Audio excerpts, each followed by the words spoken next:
কিভাবে আসলে শুট করা হয়েছে। একজন মানুষকে শুধুমাত্র পয়েন্ট ব্ল্যাঙ্ক শুট করে, এভাবে কপালের মাঝখানে শুট করে তার খুলি এবং মগজ উড়িয়ে দেওয়া সম্ভব। সেই জায়গায় দূর থেকে কোন ট্রেন স্নাইপার কোথা থেকে আনা হয়েছিল আমরা প্রশ্ন করতে চাই।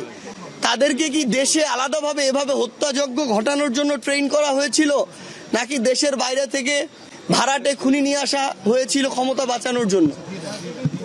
আমাদের এই প্রশ্নগুলো আমাদের ইশরাতের পক্ষ থেকে, আমাদের আব্দুল্লাহর পক্ষ থেকে, সামিউলের পক্ষ থেকে, বীর শহীদদের সন্তানদের পক্ষ থেকে। আমরা যখন এখনো বিভাগগুলোতে যাই, বিভিন্ন বিভাগে, আমরা এর আগে ঢাকায় গিয়েছি, সিলেটে গিয়েছি, রংপুরে গিয়েছি, আজকে বরিশালে এসেছি, আমরা আসলে সকল শহীদ পরিবারের সাথে কথা বলতে পারি না। এটার জন্য মানে আমাদের নিজেদেরই খারাপ লাগে।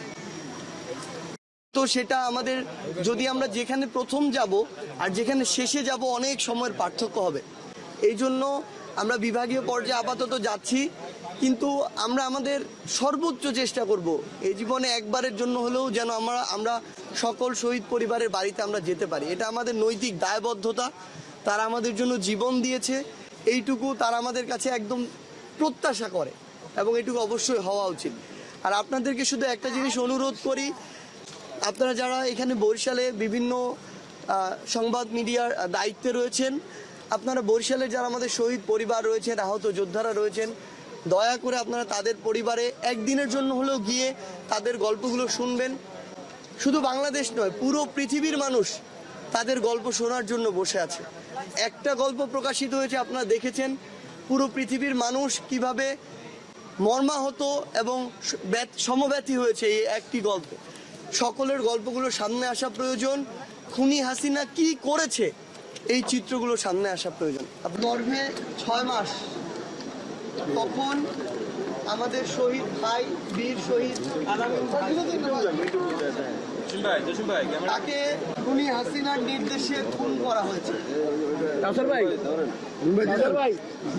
আমার এই বীর শহীদ আলামিন রনি ভাইয়ের সন্তান রোজা পৃথিবীতে আসার পরে যেই মানুষটির কোলে তিনি আশ্রয় নিতেন, যেই মানুষটি বাবা বাবা বলে তাকে কোলে নেওয়ার কথা ছিল, সেই মানুষটি আর নেই। সেই মানুষটিকে খুনি হাসিনার নির্দেশে খুন করা হয়েছে। হ্যাঁ, আমাকে না এই যে খুনি হাসিনার পক্ষে বিপক্ষে, খুনি হাসিনার ফ্যাসিস্ট রেজিমের পক্ষে বিপক্ষে যারা কথা বলছেন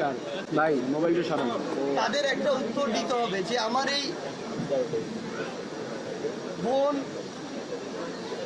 রোজা মানে তার কি দোষ ছিল, কেন তিনি তার বাবাকে বাবা বলে ডাকতে পারবেন না, কেন তিনি এই পৃথিবীতে এসে বাবার কোলে তার যে নিরাপদ আশ্রয়স্থল সেখানে উঠতে পারবেন না।